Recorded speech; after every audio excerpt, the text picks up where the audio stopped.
I'm done underrating the Panthers. I picked the Lightning to make it out of the Eastern Conference. I picked the Lightning to win in 7 games, and the Cats said, "Yeah, fuck you," and they slapped everybody across the face.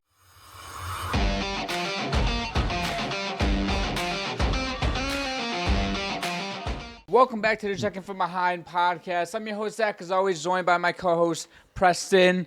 The first round is in the books. We're moving on to round 2 of the NHL Stanley Cup Playoffs. There's still one game left. You're right. There's still one game left. We have the Winnipeg Jets against St. Louis Blues tonight at 7 p.m. Eastern. It starts the second that this episode ends up officially being released. And right now, our records, you are 5-1. And sorry, you're 6-1, excuse me, and then I am 5-2 for our records for our picks. Both good. So both pretty solid. good. Yeah. And we might both be taking the L tonight. So depending, the Blues look good. They look good. They forced the game 7 and got Hellebuck. See, I was feeling pretty good after game 1 and 2 in that series because Hellebuck looked okay. Yeah. And then games 3 and 4 happened, and we got pulled in both of those games. So and then he played awful in game 6 as well. And he also ended up not finishing that game. So the good news is they just played at home tonight. And Yes. the Jets have been much better at home during the playoffs. They've been much better. Literally like a different team at home. I don't think a road team has won a game in this series, No. too. No. So right now, Winnipeg is the edge. But if you're the Jets, you have to get Hellebuck at least to be average, and I think they win this game. I mean, the thing that would encourage me if I'm a Blues fan is you look at the series. Yeah, the Blues have lost all 3 games on the road in this series, but they've been close games. They have been very close. And the games they won at home were blowouts. Are we saying that the Blues are going to win tonight? I'm just saying that if I'm a Blues fan, I'm feeling pretty okay tonight. Given how the team's played like at home against the Jets, and Connor Hellebuck is in his own head right now.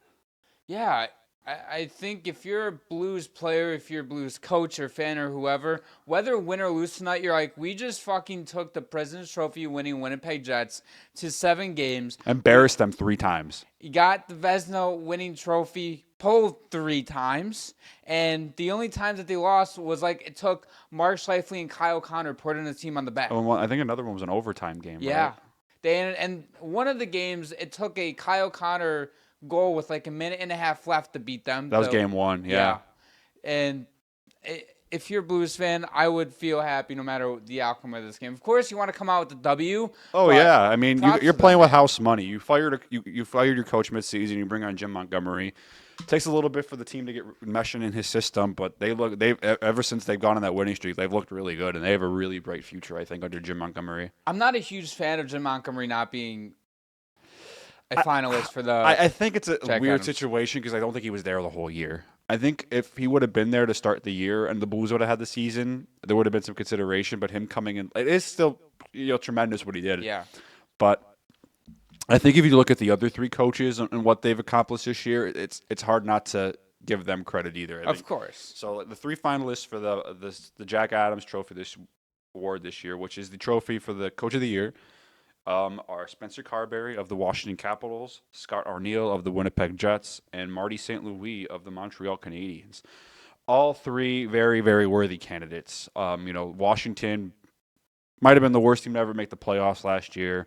They come and make a bunch of roster moves over the offseason, and they win the Eastern Conference. Remarkable, remarkable season. And they made it to the second round. I know playoffs have no say in the voting, but this is a team that had very little expectations, at least from everyone out from the outside, and they've greatly exceeded everything. Same thing with the Jets. The Jets kind of looked on the ropes last year. Scott O'Neill takes over, and they win the President's Trophy. And probably on the back of Connor Hellebuck having another Vezina caliber season, and then Marty St. Louis comes in, Montreal team nobody had making the playoffs, and they just had a remarkable, remarkable season. I think all 3 are worthy of being finalists for this award. Yeah, I totally agree with you. And you look at the Capitals, I thought they were a wild card team at best. Most people did. Yeah. And they come out, they win their division. And it wasn't even close. It was a landslide. Yeah. Like they had that division locked up by the 4 Nations break, maybe even earlier. And the Winnipeg Jets, I thought they were going to beat the second best team in that division, but to be the best team in the division and win the President's Trophy by multiple points. We're talking like 4, 5, 6 points. Impressive stuff. And then, of course, the Canadians. a 500 team coming into the season at best. They come in, they shock the world. At Christmas, they were the second worst team in the NHL. The only team worse than them was the Sabres, who were in the middle of a 13-game losing streak. Even the Sharks and the Eastern Conference. Okay, sorry, I was about to say, NHL. even the Sharks and the Blackhawks were better than them? Eastern Conference. And the Canadians come out, and they slap everybody in the face. Montembeault played great. You had Suzuki, Caulfield. Suzuki was on another level this year. Hudson put up close to record-breaking numbers. He tied the rookie assists record for a defenseman. Unfortunately, did not break it. However, that was still an insane season. This entire Canadians team, they proved everybody wrong. They exceeded expectations. And greatly exceeded expectations, I'd say. And everything about these three teams just was so positive. And I look at the Jack Adams Award of expectations coming into the season and how far did you exceed it. Not about, well, they finished with the President's Trophy, but this team was expected to be the top team in the league, right? That's not a shot at Winnipeg. That's just an example, by the way. But I'd still say, winning the President's Trophy is a huge honor. I mean, you're the one seed in the playoffs. That tells you that you had an incredible season, and coaching is a big way to do that. But honestly, if I had to pick someone who to win the award, I'd probably go with Spencer Carberry of Washington. I think what he's done in 2 years in Washington. Took a team that was kind of didn't look ready to go into a full rebuild. You know, Ovi's aging out, Backstrom career-ending injury, Oshie, and he's not playing this year. You know, you have a bunch of older players, and they completely turned that core around. Credit to the management as well. But to bring in that many new guys and not only make the playoffs, but be one of the elite teams in the league, I think is extremely impressive. I think we did predict these finalists. So we did. Yeah, we did. I mean, I think they were the obvious choices. They were, and I'm going with Spencer Carberry too.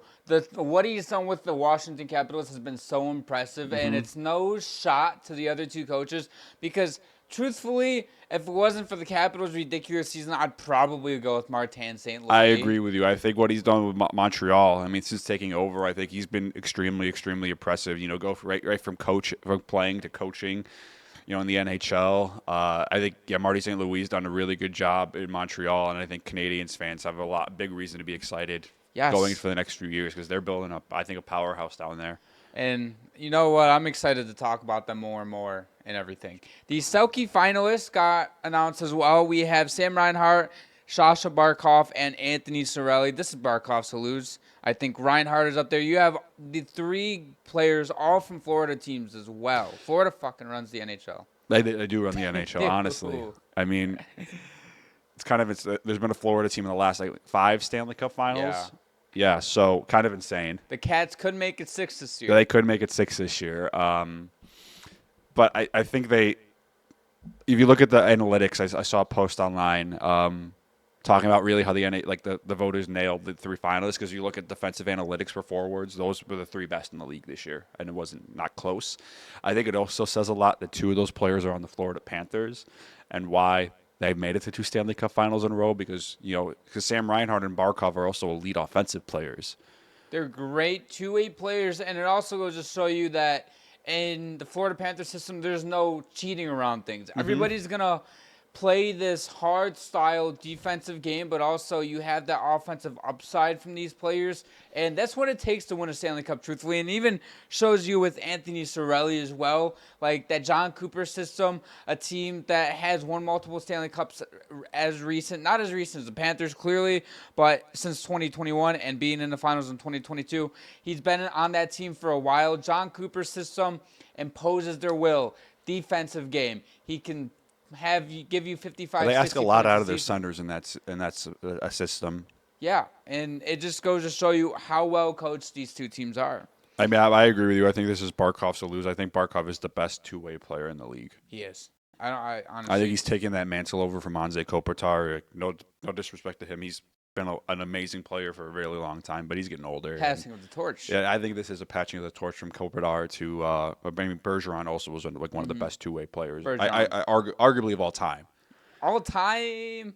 Yes. I don't know. He's a Hall of Fame player. No, I wasn't throwing a question mark. I just wanted to think of guys off the top of my head. I mean, argue, and I can't. I mean, we'd have to do some research. I don't really have that in the back of my head either. But I think Bergeron is one of the best two-way players ever. I don't disagree. He's a first ballot Hall of Famer easily. Yeah, Yeah. Freddie Andersen signs an extension with the Carolina Hurricanes, a 1 year by $2.75 million deal. Again, this is more of a we want you around for another year. You've been good for us. We want to give Coach Chekhov another year to develop as a young goaltender. You know what? Fuck it. Here's $2.5 million. Yeah, makes sense. I mean, because when Anderson has played this year, he did miss some time. That's been the only knock you could really have about Anderson in the last few years, is just injuries. When he's been in the lineup, he's been great. He's been the best goalie in the playoffs this year. Kochetkov did have to start Game 5. I'm sorry, for them. Played okay, good enough for them to win. He was shaky in the start, but it looked like he settled in. He was probably the nerves probably got to him. He does take a lot more risks than Anderson does. Anderson keeps calm and cool. Kochetkov is a little erratic. He also loves to play the puck too. Yes, he loves to.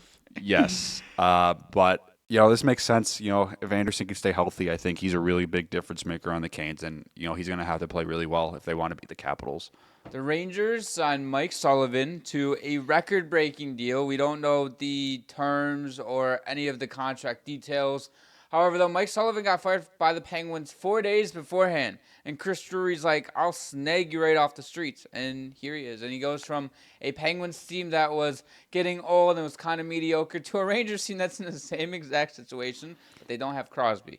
Yeah, I mean, if you're the Rangers, it makes sense why they didn't want to wait on there. I think, as soon as Mike Sullivan, is available, he's number one coach available on the market. And the Rangers, I think a good thing about him is he is good with veteran players. Having to coach Sidney Crosby and Malkin for the last, 10 years. 10 years, yeah. Not a knock on them, but it could be tough on a coach to kind of manage, coaching two superstar Hall of Fame players like that. Win 2 Stanley Cups with the Penguins as well. He's seen about everything you could see. He's also the coach of Team USA in the Four Nations Face-Off, and I think he's the coach of Team USA in the Olympics next year as well, right? So probably one of the best. I think he is still one of the best coaches in the league. I think it was more of a situation in Pittsburgh where management didn't really do a great job setting him up with, the best players to win. I think he got the most out of them that he could. But he's going into a situation in New York that's not too different from Pittsburgh. They do have some younger players on the come up, like in Alexis Lafreniere. Maybe he could help him take him to the next level. Unlock him. Fucking unlock him. I mean, someone needs to unlock him. Somebody has to. He didn't have a great season. Now, nobody on the Rangers had a great season this year, but just develop him a little bit more because the Rangers have struggled in player development for the last how many years? Awful player development. I mean, they trade Capo Caco away, and he looks great in Seattle right away. Fuck it. Do that shit to Keandre Miller and Lafreniere. Yeah, free my boy Keandre Miller. Because I think that dude could be an elite defenseman. It's just I think the Rangers hold him back. They do. And they bury him in the lineup. Yeah, they do. I mean, I think Lafreniere was probably one of the worst coaches in the league last year. I was surprised they waited till the offseason to fire him. Yeah, I'm with you.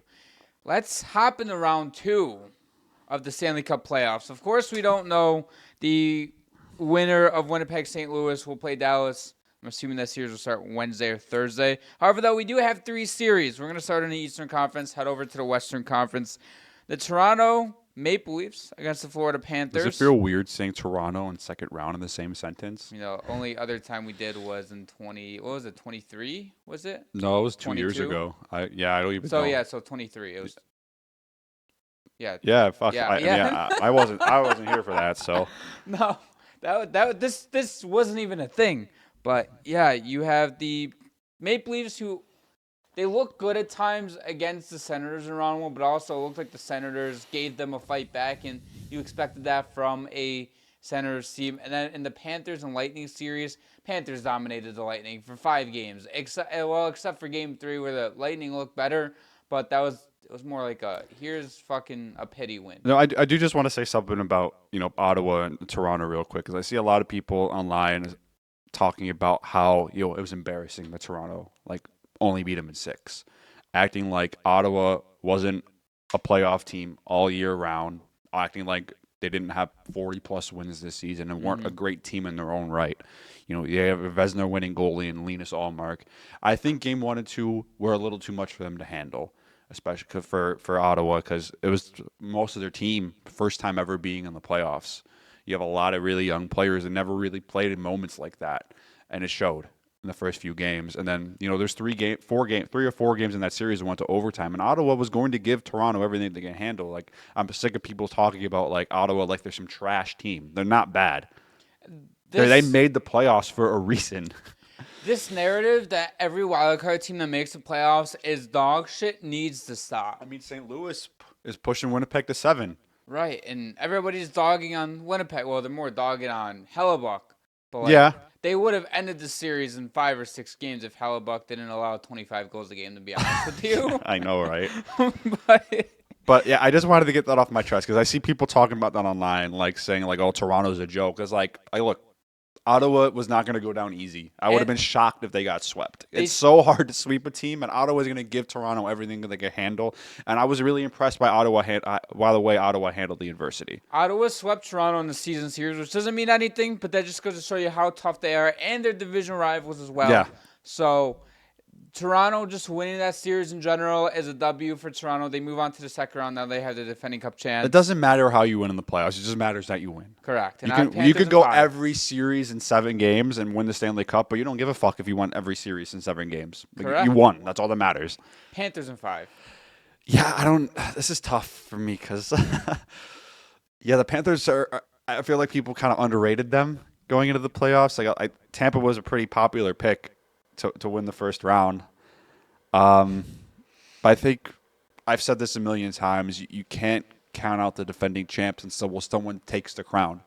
I'm done underrating the Panthers. I picked the Lightning to make it out of the Eastern Conference. I picked the Lightning to win in 7 games, and the Cats said, "Yeah, fuck you," and they slapped everybody across the face. I was expecting that to be a closer series. I'm kind of shocked you picked the Cats in, what was it? I think you picked them in 7 as well, but I don't remember saying that.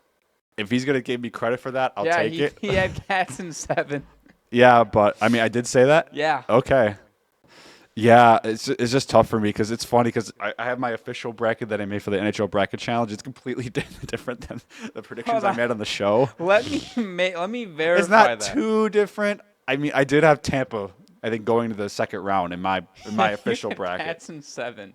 I know. Oh I know. God. On the podcast, I'm an asshole and I contradict myself a lot. So that's funny. I tried to stick with it with my actual bracket, but honestly, it's hard to, I don't want to say remember things, but Yeah, no, because you had them in your official bracket going to the Stanley Cup final. I did. Yeah. So my official bracket is dead because Colorado lost yesterday. I had Toronto versus Colorado in the Stanley Cup final. Dude, if Colorado won, it was looking like you were gonna go 8-0 in the first round. And then they blew a 2-0 lead with 12 and a half minutes. We'll talk about that later. But let's get back to Toronto, Florida. So Game 1 is going to be, I think, a must-watch for me, and it's going to be really, really, really interesting to see how Toronto is in that game because all the pressure is going to be on the Maple Leafs again. I feel like they're going to be the more pressured team in almost every series just from the outside coming in because Florida, you know what you're getting in them. You're getting a really physical team, doesn't make mistakes, and they will get on you defensively. Like, you're going to have to earn everything you get against them. And they're not – Sergei Bobrovsky's been great in the playoffs again. So we got Sergei – playoff Bobs. Another interesting thing for me, aspect for this going into the season, is I wonder if Stolarz has a shaky Game 1 if they just yank him and ride Woll for the second round because he is playing his former team in the second round. Then the team knows him pretty well, so they might know some of his weaker spots or where to target him. I think that will be a big thing in Game 1 to see how Stolarz plays against his former team in the second round of the playoffs. That's a tough one because I hate being like, if a goalie doesn't play well, go to your backup goaltender if they're capable. But this situation's a little unique because it's your former team. You know, you're the backup last year on the Stanley Cup winning team. You know, the team Florida hasn't had much roster turnover from the roster last year. They know where you get beat often. Now, of course, other teams they have the research and they have the film and everything. Yeah, but when you were in that room every day with them for over a year, I don't think Berube will. Berube's unless he likes really bad in Game 1, unless in 6 goals. I think it's going to be interesting to see how Game 1's going to be really interesting because it's a feeling out process. And if Toronto steals that game, I'm saying steal because I think Toronto is the underdog in this series. I think that we'll really see what we're getting out of the Maple Leafs. Because 2 years ago when they played in the playoffs, Toronto got spanked. They lost in 5 games. It was not a competitive series at all. It wasn't. It was a gentleman's sweep. It was. Yeah. It was. And my question heading into the series, can the Leafs hold the fort down and get past the defending Cup champions to get into the Eastern Conference Finals? And the core four, they need to continue to play. Yeah, they showed up in round 1. They did. And everybody, games 4 and 5, everybody was like, where'd they go? Games 1 and 3, they were great. It's so ridiculous. I know. The pressure they put on these players. I get it. Toronto's probably the biggest hockey market in the NHL. Probably, I mean, you can either throw New York's technically a bigger population market, but I'd say Toronto media is the craziest media in all of the NHL. So the players have a tremendous amount of pressure. Those sports psychologists, they probably don't get paid enough. No. But, going into, I guess I'll make my prediction because you're taking Cats in 5. Yeah. That's bold. I think I'm going to have to go Panthers in 6. That's bold. I think 5 is bolder than 6. Much bolder. I don't mean. I mean, we could be eating crow, and maybe Toronto is different this year because I do. Like I said, I think this is the best team they've had going into the playoffs, and I think them, facing some adversity in Ottawa, almost having a Game 7 for us, and then them overcoming it does say a lot about the differences they have in this team this year. Because I think if there's a Toronto team a year ago or 2 or 3 years ago, I think they blow that series. They blow it, and they probably lose in Game 7 too. Yeah. Once it goes to that. And I'm honestly kind of rooting for the Leafs to get past the Panthers. I want to see new teams too. But the Panthers have earned it. Like, it's not like they're like getting lucky. Like, they dominated the Lightning. I haven't said that at all, but I'm just saying I want to see, like, A, the Leafs finally get over the hump. B, I want to see a new team get into the Eastern Conference Finals and get into the Cup. Like, even if it's like a Carolina and Washington, we'll get to that series in a second, and then play Toronto, I think that series would be good. Of course, the Panthers, though, they're so suffocating defensively. They score at the most opportune times. The second that the Leafs break down defensively or turn the puck over or give the Panthers an opportunity, that puck's going 150 feet down the ice, and it's ending up in the back of the net. Yeah, the Panthers might be the most disciplined team left in the playoffs because they lock in the playoffs. Do. Paul Maurice is probably the best coach remaining in the playoffs. That is the best at making adjustments mid-game or mid-series. I think a good example last year is how they were up 3-0 in the Stanley Cup final against the Oilers. McDavid kind of takes over. He gets because they were matching him up with Barkov, and that's going to be a big matchup I think going into this series is Barkov and Matthews. Because I think Florida is going to take every opportunity they can to get Barkov up again when Matthews' line is out there. I think 2 guys that need to step up are Nylander and Marner. I think Nylander and Marner, they have to continue to play from the first round, and I also think Matty Nyes has to. Yeah, Matty Nyes can be good. Yeah, 6 games, but this dude, he's going. If he's gonna get a huge contract this offseason, earn it in the playoffs. If Barkov takes out Matthew Nyes, fucking put 3 pucks in the back of the net in 6 games. Even if you lose in 6 games, for example, give the Maple Leafs 3 goals. And then it's like, you know what? Mm-hmm. You put up close to a point per game in the playoffs, even though we're second-round exits. Here's an 8x8 deal that Toronto will give them. Just for example, I'm not saying he's going to get that. I'm not predicting that, but just an example. And see what you can do. But I think this is a huge series for the Maple Leafs. And I'm excited for this series. I think it's going to be very physical. It's going to be very fast. This is different than seeing series in the past where it's like, we can just write the Maple Leafs off. And I know I picked the Cats in 5, but I'm rooting for the Maple Leafs. But I'm not underrating these defending Stanley Cup champions anymore. I think it's a situation where, your heart wants Toronto to win, but your brain is telling you, the Panthers are the better team. Yes, that's exactly what's going on right now. Especially with the way they smacked. Because I thought the Tampa had a really good chance to beat him in round 1. I thought Tampa was different this year, and then they got bitch slapped by the Panthers. I thought after Game 3, see now, I'm like, you know what? It took a couple games for them to settle down. They're in the way they blew Game 4, man. Oh.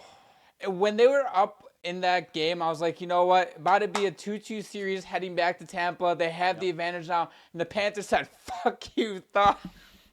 Yeah. No, they lost that series as soon as that happened. They did. The next series in the Eastern Conference, the Capitals against the Hurricanes. This is going to be a huge test for the Capitals, I think. I think the Capitals are the better team, but you have a very experienced Carolina team coming in to, your place, the Verizon Center, and they have been in multiple Eastern Conference Finals in this era. And and now, granted, they're going to be without Freddie Andersen. Actually, he still did today. We don't know if they're going to be without him for Game 1. Yeah, I have a feeling he'll be ready for Game 1. If they do, that's a huge W. If you're riding with Kochetkov for Games 1 and 2, I think Capitals take both of those games. We'll see. IMO. Yeah. That's not me doubting him. But in this series, I do have Capitals in 7. I think they do get past the Hurricanes. This is going to be a series where I think it's going to be more exciting than what I think the national media is going to give it to, and it's not going to have a ton of attention. I think this is going to be a very physical series. Very physical. So the key matchups I look into this series is, if you look at the first round between New Jersey and Carolina just imposed their will on the Devils. I mean, the Devils were very injured, which was also a big factor in that series, missing some of their top players and missing, half of their defensemen. Yeah. Was a big issue in that series. And Brett Pesce also played with a broken bone or something. So, but the Hurricanes, they're another very disciplined team. Like when they get their system going in the playoffs, you have to earn every inch against them as well because they impose their will and they really don't make many mistakes. And Washington kind of did the same thing to Montreal. Well, Montreal did have one game where they kind of ran up the score. They had their young guns going, but outside of that, Washington pretty much controlled the pace in those games, imposed their will physically as well. I think the biggest thing that I think will lead the Capitals overcoming the Hurricanes is going to be their depth. I think the Capitals have superior depth to the Hurricanes, and I think that will be the biggest difference maker. And I'm also going to take Caps in 7. I think they are the better team on paper, and the Hurricanes are going to make it really tough on them. But I think just the depth that the Capitals have, and also like their top guys have been showing up in the first round. Like Ovi was amazing in the first round. Tom Wilson was amazing in the first round. Dylan Strome showed up. 9 points in 5 games for him. Yeah, so the big guns are showing up, and their bottom 6 is just as good as anybody in the league. I want you to take a guess at how many players on the Capitals in round 1 in 5 games, mind you, had 1 point at least. It's like just the skaters. Just skaters. Everybody. Like 16. 17 players. So they're going to contribute contributions from everyone in the lineup. And 19 players played a game. And, One of them. And Alexei Protas only played 1 game. Exactly. About to mention that. And then Alexiev had 0 points in 5 games, but he's not a point generator. But that's so impressive, though. Their depth produces, and I like that you have the depth as an X factor because I think that's going to be a huge X factor for the Capitals. And my biggest question is, can the Capitals ride their really high season and first round into the series and take down the Canes? And I think so, yes. I think Logan Thompson's going to have to come up big because the Hurricanes, they are one of the best teams in generating shots and high-danger shots, and they're also one of the best teams at limiting shots and limiting high-danger shots. And I think they are actually the best team in not allowing shots. I think in the regular season it was like 25 or something like that. And in the playoffs, I think it was like 23 or something like that. So they know how to play winning hockey. It's only the matter of getting over the hump. And the good thing about the Hurricanes is they don't have to play. Okay, I don't want to disrespect Logan Thompson, but they don't have to play a Shesterkin or a Bobrovsky yet. Yeah, I mean that's what killed them the last couple seasons is they couldn't score. Yeah, and maybe they can if they get 3-4 goals a game. They're not going to get that every game, but if they average that throughout a full 7-game series, I think they have a better shot. But the depth is going to be huge, like we said 6 million times for the Capitals, and I think it's going to overwhelm the Hurricanes at times. But maybe I'll be wrong. Written off. Yes, I've written. No. Like I rode the bandwagon on the Hurricanes the last 2 years. Yeah. I'm hopping off of it this season. Give me Caps in 7. Quick time out before we get back to the episode, you beauties. As someone like myself who's into fitness and needs a little bit of an extra boost before a lift, or maybe I need just a little bit of energy before my next hockey game, and even when doing pod stuff to bring you guys the best content possible, W always has me covered. Whether you needed to stay awake at work or need a little bit of a jolt to get you through the day, W will always provide you that spark you need. There's no sugar, no crash, no artificial flavors or artificial dyes, just flavored caffeine. 150 milligrams of caffeine and 1 serving, which is equivalent to 2 cups of coffee. Make sure to head over to w.gg and use code CFB Pod for 10% off any order. Yeah. The Western Conference. the series that I think is going to be very, very fun. Vegas Golden Knights against the Edmonton Oilers. Thoughts? Yeah. So the Oilers, to me, are a very top-heavy team. Everyone knows that. But the thing that did impress me, in their victory over the Kings is their bottom six for the last couple games did show up, which was huge. McDavid and Draisaitl were great, but they didn't get they got their points in on the empty net goal to clinch the series in Game 6. But Matthias Janmark had an excellent series, I thought, for the Oilers. I thought Vander Kane coming into that lineup made a huge difference for them. Yeah, and the first 2 games of that series, I was like, oh, here we go. The Oilers looked different. cooked, yeah. Even though McDavid ended up taking over Game 1, it was like it really took a McDavid 4-point last 20 minutes to come back, and it's like we're fucked. And then Game 3 happened, Game 4 happened. It's like, oh, the series is 2-2. Game 5 happened. Yeah, did that challenge happen in Game 5, or was I think it was Game 4. Either way, that challenge was so dumb because they already reviewed the goal. Why fucking challenge it? Yeah. It makes no sense. I think anybody that knows the game of hockey fuck it. Mike Katz would have known. Well, the thing is with goalie interference, like it's so up in the air of what goaltender interference is. But in the playoffs, in a tight game, I would just err on the side of caution. Mm-hmm. Unless you have a better chance of getting it than not, just don't make that call because Game 6 the other night between Washington and St. Louis. St. Louis scored a goal where the Jets thought there might have been goaltender interference. I don't know if they took a timeout so they can have their video guys take a look at it. They end up not challenging it. I don't know if I like them burning a timeout in the first period, but that's a better way to do it than just fuck it, take the challenge. Because not only then you have a goal scored against you, and then you're going to be shorthanded immediately. This isn't a video game. This is your professional job. You can't just impulsively be like, we're going to challenge the play because, it's 50-50 in our eyes. No. If it's not conclusive, don't do it. And you brought up the Winnipeg challenge. I would much rather have the Kings take the time out and be like, what, let's take a deeper look into this than being like, fuck it, we're going to challenge it. Because like you said, power play happens. I'm pretty sure the Oilers scored on that power play too. Yeah. And being more careful against an Oilers team that has the most or one of the most potent power plays in this entire playoffs and just the entire league in general, you can't be taking stupid fucking challenges like this. And I hate calling for people's jobs. Jim Hiller needs to be gone from that series. Yeah, I think he just got out-coached. Yeah. I think the Kings were the better team on paper, roster, better up and down. I mean, obviously the Oilers have McDavid and Draisaitl, the two best players on that series. Mm-hmm. But the depth of the Kings, I thought, was going to be I mean, I didn't feel great picking the Oilers in 7. I didn't think they'd bring them in 6 the way they did. But Chris Knobloch, coaching masterclass in the first round. Jim Hiller just looked outmatched.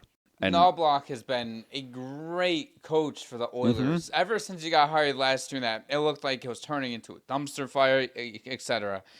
With Vegas side of things, it felt like they were playing with their food in the first round in a way. And I will give the Wild credit. They gave Vegas a run for their money. But with Jack Eichel stepping up, with Mark Stone, with Hurtle, with Barbashev, with Aiden Hill, with everybody on this team contributing defensively, offensively, special teams, whatever phase of the game it is and wherever it is on the ice, this Vegas Golden Knights team is going to be hard to beat. That's why I'm taking Golden Knights in 6 games. Yeah, I mean, when Jack Eichel remembered that he was playing in the playoffs and he kind of started playing again, that changed the series. It did. He was dominating. It looked like the Wild at points of the first half of the series, they were in control of things sometimes. I mean, I just can't help but think how different that series would have been if Gus Nyquist just dragged his fucking foot in Game 5. We're going to 7 games. I mean, the Wild might win the series. They would have been up 3-2. Yeah. I don't know if they would have won Game 6. Things might have been different, too. Yeah, but they would have had momentum because that third period, I watched that game, the Wild getting dominated. They didn't have a shot for 11 or 12 straight minutes. They barely had the puck during that. You have a chance to go into Vegas in Game 5 and steal a game that you had no business winning and go into Game 6 potentially winning the series. That would have been huge. And, Gus Nyquist contributed. It was worth that second-round pick. But anyway, I think we're getting too off topic here. But with Vegas, I mean, when their superstars show up, they're really hard to beat. I think they have the better goaltending in the series than Aiden Hill. I think they have a better defense, but I'm loyal to the Oil, baby. I respect that. They were my preseason Stanley Cup pick. They were my postseason Stanley Cup pick when we did our playoff predictions. Give me Oilers in 6. And my biggest question for the series are: can the Oilers' depth and goaltending hold up in a 7-game series against Vegas? I'm astounded at, honestly, how well Calvin Pickard has played in the first round. He's taken over Stuart Skinner's job, and he's 4-0 right now in these playoffs. He was the goaltender in all 4 of those games. And I don't know. I don't know. I think the biggest thing is, just watching. I've watched more of the late games on the East Coast than I have the early games for some reason. Maybe that's a me problem, but I have a horrible sleep schedule. But I think the biggest change I saw for the Oilers, when they switched to Pickard over Skinner, is I think they trusted Pickard more, and they felt a little bit more confident. I'm not saying they were playing looser, but they weren't playing as erratic, where McDavid was like, I don't need to put the cape on and take over. He still can if they needed him to. Like you said in Game 1, when it took McDavid playing like Superman for them to even have a chance to win that game. Didn't feel great about that series for the Oilers, but I think that was a big move by Renaud Block having Pickard come in and calm the team down. And McDavid, after Game 6 when they were interviewing when the Oilers won the series, he's like, it's good to know we can rely on him back there.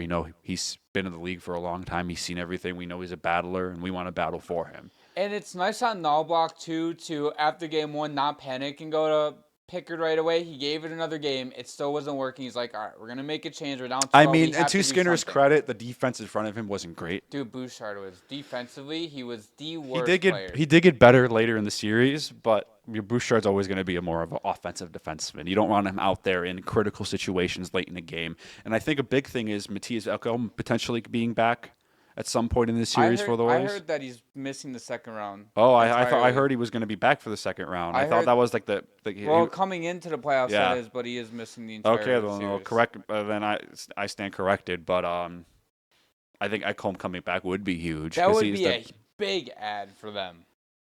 They need him. Yeah, but another thing going into the series too, I know we've been talking about this for a while, but this is the matchup I think I'm most excited for in round 2.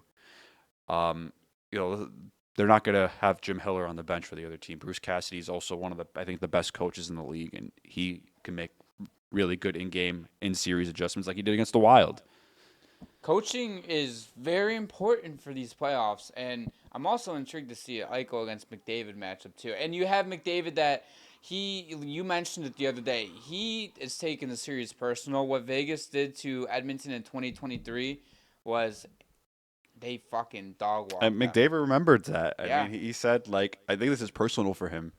It is. Maybe the Oilers are going a bit on their revenge tour this year. Maybe McDavid puts up 10 points in 5 games and they win in 5 games. Everyone's saying the Oilers aren't doing it. Give me the Kings. It's like, okay, we beat them for the 4th year in a row. Who you got next? Vegas. Like, they beat you 2 years ago. You're not beating them again. It's like, shit. We got this. Western Conference Final. Let's say they play Dallas. Like, oh, you got lucky against Dallas last year. You're not going to do it again. It's like, shit, say less. It could happen again. And then they're back Florida in the Stanley Cup Final. I'm not saying we're going to get a run back, but the Oilers definitely have that energy of, keep doubting us. I know we talked a little bit about the preview of the series to start off the episode, but Dallas against Winnipeg or St. Louis, I think Dallas comes out of this no matter what. And we kind of already touched on it. If it's St. Louis, I have Dallas in 5 games. If it's Winnipeg, I have Dallas in 6 games. And the reason I'm having it in 6 games against Winnipeg is because, again, Connor Hellebuck, playoff Helly, that's a real thing. I don't think he's going to hold up against the Dallas team. And they beat the Avalanche without their 2 best players. No, not their 2 best players. Their best player now is Mikko Rantanen. 11 points in the last 3 games is nuts. I just want to talk about for a second, because I don't think we've talked about this since we started. We were talking before we recorded. Mikko Rantanen took over that series.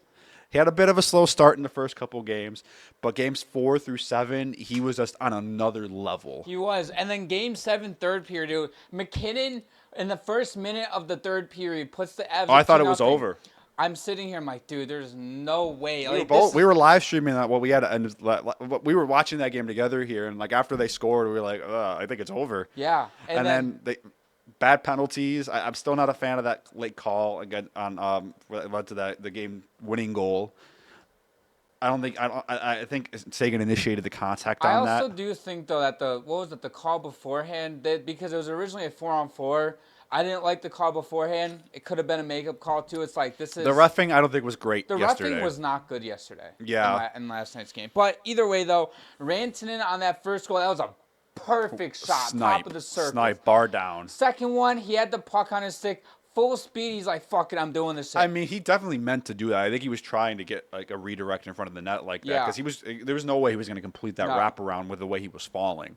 And it hit off Gerard's skate and went in. And then of course the third goal on the power play. That was a really good set play. That was a great. And Miguel Rantanen gets the second assist on that one. A beautiful pass too to Wyatt Johnson, who was just at the goal line. Good patience by him because he could have one-timed that, and I think he would have probably missed the net because that puck wasn't settled down. Yeah, he settled. He takes the extra second, and he just doesn't miss. And that also, kid's impressive. He is clutch. There's a reason why I bought his jersey. He's so 21 years old, and he has 2 Game 7 winning goals in his career already.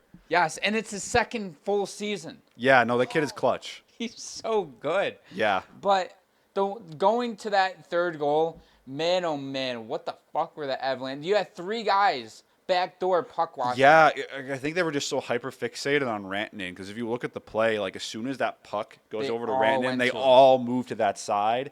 And I mean, I think the Stars set it up that way because then you get it to Duchesne and then. You know, that's the thing for the off defenseman when the puck's not on the other side of your zone. You always want to be covering the back door. Like you don't have to be like standing in front of the net, but just you don't want anyone behind you. Mm-hmm. Keep everything in front of you so you can at least try to tie your guy up. And as soon as because both of them, the defensemen went down to try to block the pass. I mean, just a perfect pass by Matt Duchesne as well. But yeah, I think the Avalanche just got caught puck watching. As soon as Duchesne gets the puck on his stick and he sees Charlie Coyle backdoor with the stick on the ice, but he sees that little space in between the ice and stick. He'll put it there 10 times out of 10. Yeah, I mean, Matt Duchesne's an elite player. Well, I don't know elite, but he's still a great player. I mean, he had 30 goals this season. He had what? He's been a really good fit on that Dallas team since he got over there. Yeah, but I think the only way, potentially if the Jets are playing the Stars in the first round, the Jets have a chance if Connor Hellebuck remembers that he's a 3-time Vezina winning goalie and he starts playing like that again. Who do you think has a better chance to upset the Stars, Winnipeg or the Blues? Winnipeg. Yeah. I think the Blues would be a good story, but I think Dallas would just be too much for them to handle. The Blues are a team where I would love for them to go on a deeper run, but it's like I don't know if it's going to happen. Because another thing I will say, I feel like we're just shitting on Hellebuck, but Jake Ottinger doesn't fold in the playoffs. Most of the time. But he doesn't have the track record that Hellebuck does, and I thought Ottinger was really good late in the game yesterday for the Stars. Yeah. He made some big saves. I mean, the one goal was kind of on him, but the first goal, the Avalanche score, was kind of lucky.